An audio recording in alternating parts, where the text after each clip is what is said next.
Ya, selamat pagi semuanya. Bagaimana kabar rekan-rekan sekalian? Semoga baik dan sehat selalu. Nah, di sini pada kesempatan kali ini saya Thomas Krisna akan men-sharingkan salah satu penyelesaian soal pada akuntansi perusahaan dagang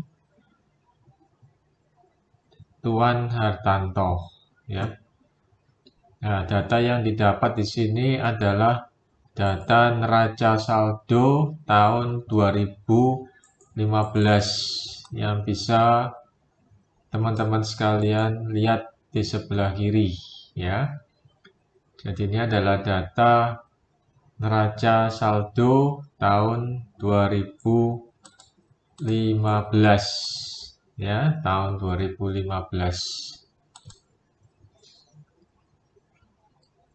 Oke, nah, data neraca saldo yang ada di sini itu masih sifatnya campur aduk, ya. Jadi di sini ada data penjualan, diskon penjualan, retur penjualan, dan seterusnya, di mana data-data neraca akun-akun pada neraca saldo 2015 yang ada di sini masih campur aduk, ya. Nah, sedangkan kita diminta untuk menyajikan laporan keuangan, yaitu laporan HPP, laba rugi, perubahan modal, dan neraca, ya. Nah, harap diingat laporan HPP dan laba rugi ini sifatnya adalah periode, di mana soal ini meminta kita untuk menyajikan laba rugi untuk 12 bulan, yaitu tahun 2015, ya, atau pada periode tahun 2015, ya. Kemudian dilanjutkan dengan laporan perubahan modal. Nah, laporan perubahan modal ini adalah tanggal, ya. Jadi tanggal otomatis akhir 2015, yaitu 31 Desember tahun 2015, dan diselesaikan dengan laporan neraca, ya, yang tentu saja 31 Desember 2015, ya. Nah, pertama kita harus mengklasifikasikan akun-akun yang ada di sini apakah masuk akun neraca ataukah laba rugi. Nah, caranya adalah dengan memberi nomor referensi, ya.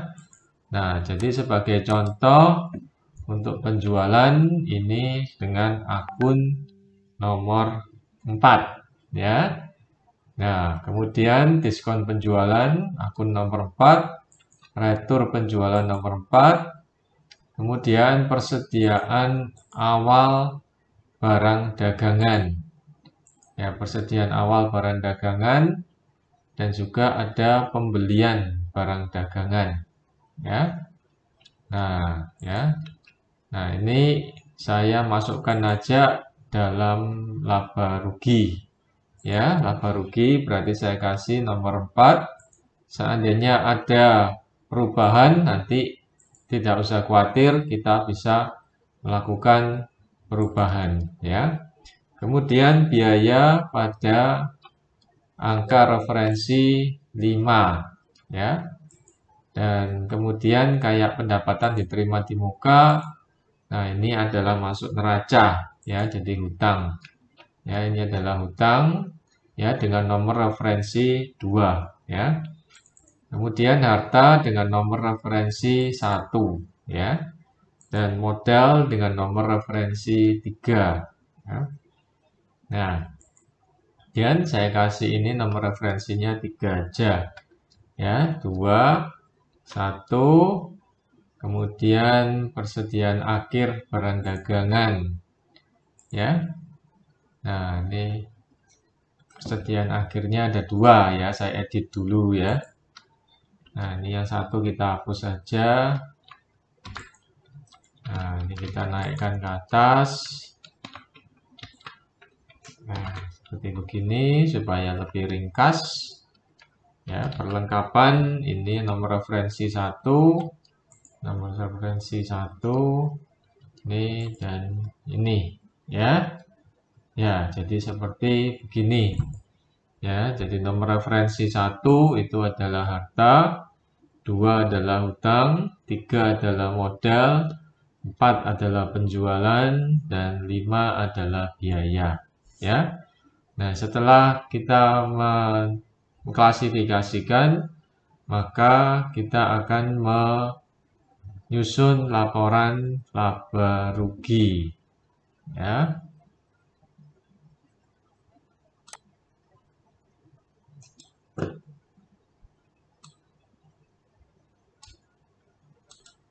Nah, untuk laporan laba rugi, maka kita mulai dulu dengan penjualan. Nah, ini kita bawa ya. Ini kita bawa yang bau-bau penjualan.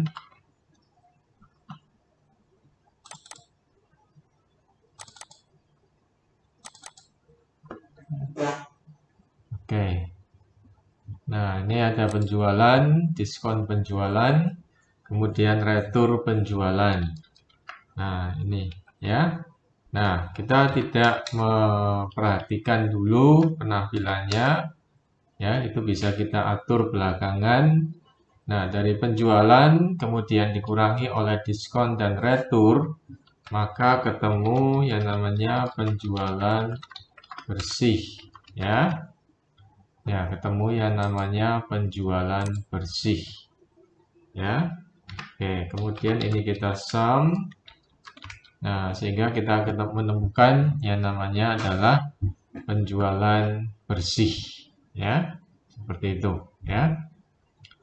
Nah, kemudian setelah penjualan bersih, maka kita berusaha mencari HPP, ya.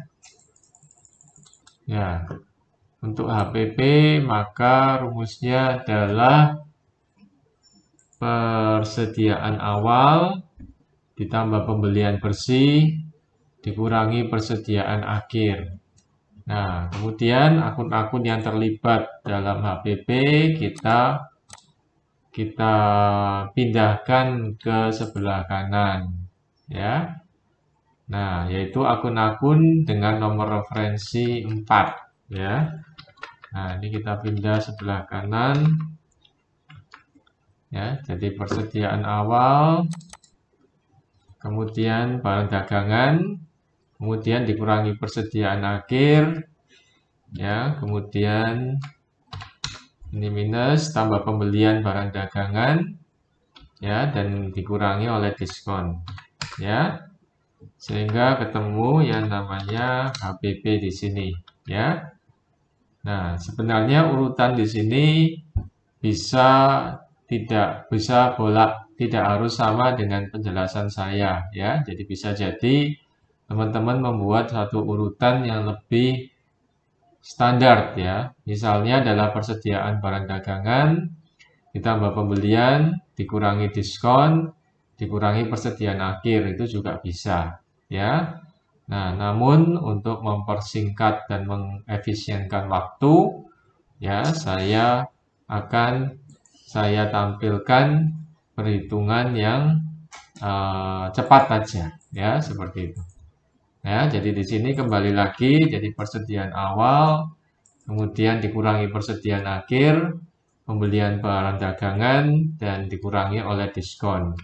Sehingga dari sini ketemulah HPP atau biaya pokok barang yang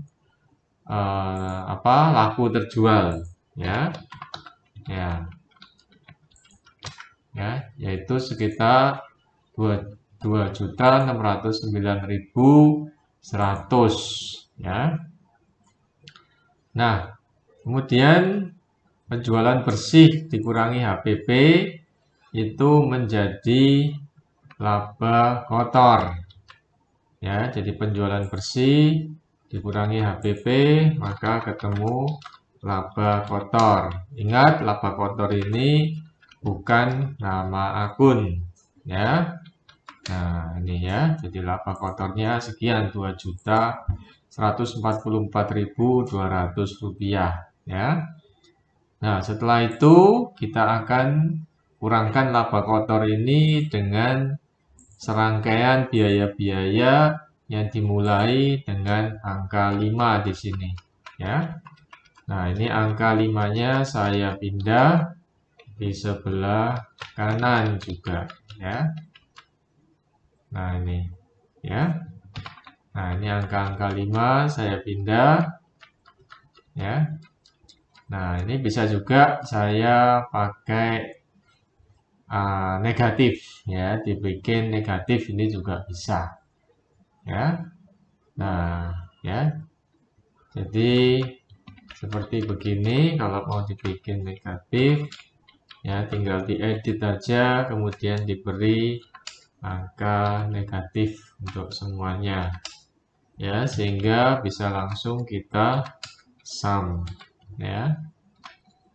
Nah, seperti begini ya. Nah, ya, kemudian sama dengan kita sum ya. Nah, laba kotor dikurangi biaya umum administrasi, biaya bunga, biaya gaji, dan biaya penjualan, dan pada akhirnya ketemu 406.000. Nah, ini untuk mengefisienkan layar, maka data ini akan saya tarik ke atas ya. Nah, seperti begini, dan ini saya perbesar ya, sehingga teman-teman bisa melihat dengan lebih jelas ya, seperti itu ya. Nah, sehingga ketemu yang namanya adalah laba bersih ya. Nah, ingat laba bersih juga bukan nama akun ya, beda laba kotor dan laba bersih.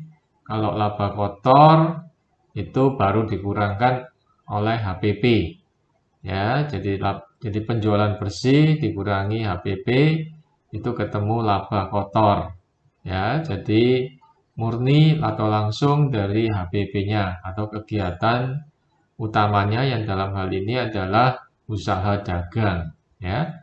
Nah, sedangkan kalau laba kotor telah dikurangkan oleh biaya umum administrasi dan biaya penjualan ya. Nah, ini saya kasih garing ya, biaya umum atau admin ya, karena ini sama ya. Nah, maka jadilah laba bersih ya. Jadi laba bersih adalah setelah dikurangkan oleh biaya umum dan administrasi ya. Namun belum dikurangkan oleh pajak ya, belum dikurangi pajak. Jadi laba bersih sebelum pajak ya. Ya, before tax ya, laba bersih sebelum pajak ya gitu. Namun karena pajak tidak ada di sini, maka kita abaikan aja ya gitu. Oke ya, setelah ketemu laba bersih sebelum pajak dan ini adalah profit ya. Maka berikutnya adalah kita menyusun laporan perubahan modal ya. Nah, ini adalah namanya laporan laba rugi ya. Nah, saya tulis ini laporan laba rugi ya 2015 ya. Laporan laba rugi 2015 ya. Nah, untuk laporan perubahan modal maka rumusnya adalah laporan perubahan modal ya. Rumusnya adalah modal awal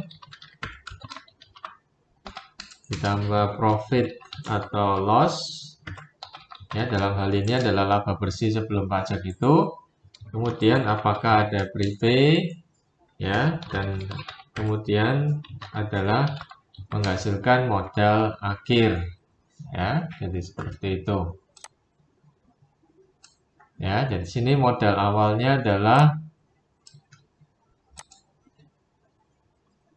nah ini saya ambil di sini 737.200.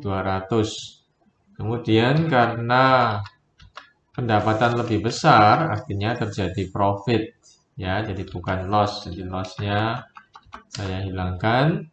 Kemudian private dalam bentuk negatif. Nah, ini ada private Tuan Hartanto minus 110.000, sehingga ketemulah modal akhir, ya, ketemu modal akhir, ya. Nah, modal akhirnya bertambah, ya, dari 737.000 sekian berubah atau meningkat menjadi 1.033.000 sekian, ya. Nah, setelah laporan perubahan modal, maka kita masuk pada neraca, ya. Jadi urutannya seperti gitu, ya. Jadi teman-teman tidak bisa langsung lompat ke neraca, ya. Jadi ada urutannya, ya, seperti begitu. Nah, untuk neraca, maka neraca tanggal 31 Desember, ya, yang tentu saja ini saya tulis neraca 31 Desember 2015, ya.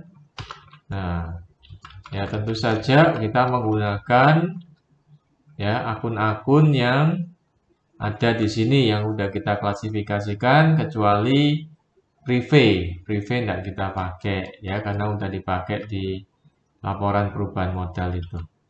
Nah, ini angka-angkanya saya tarik, saya pindah, ya, saya pindah ke sini.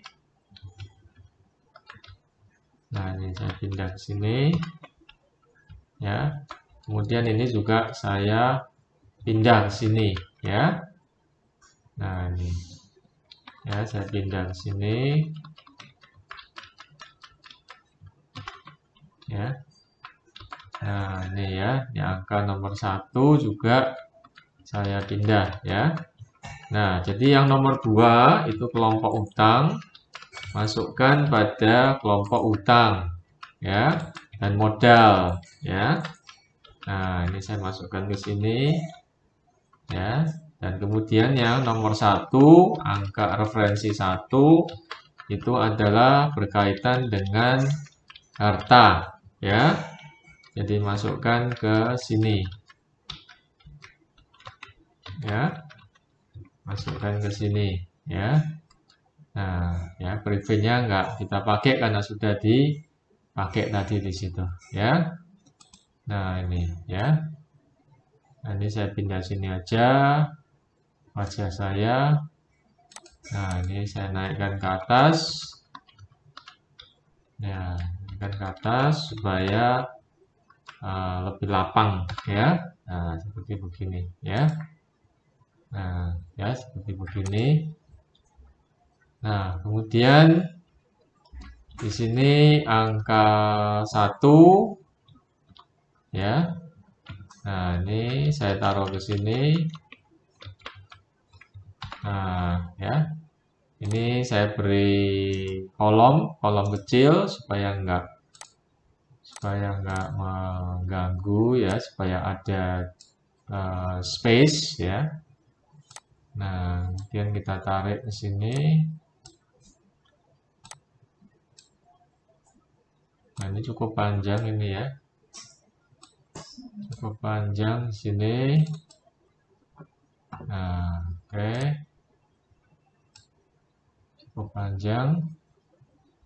Nah, kemudian ini kita pindah sebelah sini. Ya, kita pindah sebelah sini, kita tarik. Nah, ya, jadi seperti begini, ya, teman-teman sekalian. Nah, tapi tempatnya masih kurang. Sini kurang cukup, ya, sebenarnya, ya. Ya, maka saya geser sini. Nah, ya, supaya lebih enak lihatnya. Nah, mungkin di sini aja, ya. Saya. Nah, semoga bisa pas. Ya, ya. Oke, ya, jadi kelihatan lebih lapang di sini. Nah, di sini mohon maaf saya tidak urutkan urutan dari aktiva tetap dan lancarnya supaya lebih efisien waktu ya. Tapi yang jelas mereka semua berada pada klasifikasi yang sama, yaitu harta ya. Jadi di sini kas, piutang usaha, perlengkapan, peralatan kantor, akumulasi langsung saya negatifkan. Kemudian ini juga akumulasi saya negatifkan sehingga total temu total aset ya, ketemu total aset. Nah, di sini langsung ketemu total aset sum. Nah, ya. Nah, di sini hutang dagang juga sama ya, hutang dagang, hutang bunga, pendapatan diterima di muka termasuk hutang ya. Hutang jangka pendek, hutang besok jangka panjang dan modal. Nah, di sini modal yang kita pakai bukan modal awal, tetapi harus kita ambilkan dari modal akhir, yaitu yang ada di sini, ya. Nah, seperti itu, ya.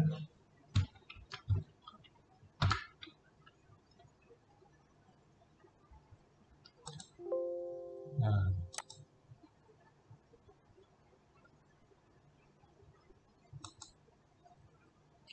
ya ada kesalahan teknis sedikit, ya. Nah, di sini modalnya ternyata udah dipakai ya. Jadi saya kembalikan aja di sini modalnya. Nggak apa-apa, kita pakai atau kita tulis lagi karena udah dipakai di sini.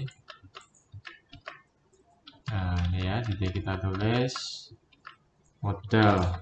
Modal yang di sini yang dimaksud adalah modal akhir, ya, yang berasal dari sini, ya. Nah, ini kalau dijumlah, ini harus sama, ya, harus balance, ya. Nah, ya, nah ini harus jumlah. Oke ya, setelah saya analisis ternyata ada satu akun yang ketinggalan di sini.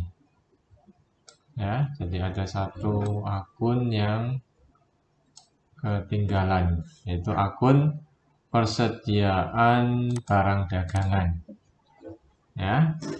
Nah, persediaan barang dagangan di sini. Tadi saya hapus akunnya, ternyata itu dipakai di dua tempat. Ya. Jadi persediaan barang dagangan ini dipakai di laba rugi dan juga neraca. Ya.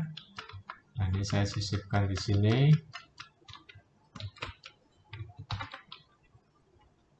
Ini ada persediaan barang dagangan. Ya, persediaan akhir nih tentu saja ya. Nah, jadi saya kasih tanda kurung di sini untuk membuat teman-teman tidak bingung ya, ini modal. Tentu saja ini modal akhir, tapi biasanya ini nggak perlu ditulis ya. Nah, persediaan akhir barang dagangan ini sama kayak di sini. Nah, supaya nggak negatif, maka saya kasih minus di sini. Ya. Nah, sehingga hasilnya adalah sama ya, total hutang dan modal. Ya, ya kan sama kan? Ya. Ya. Nah, ini bukan disama-samain bukan ya, tapi memang ada yang ketinggalan ya. Ya, jadi kita udah bisa menyajikan neraca 31 Desember 2015. Laporan perubahan modal juga sama ya, 31 Desember 2015.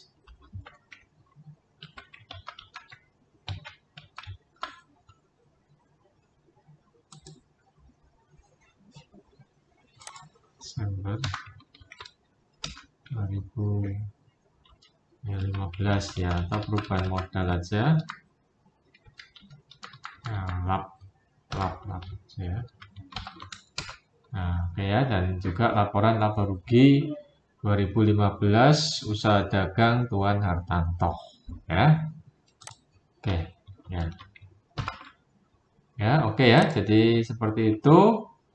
Semoga penjelasan saya ini bisa membantu teman-teman sekalian yang mengerjakan soal yang mirip seperti begini ya. Jadi penyiapan laporan keuangan untuk usaha dagang ya.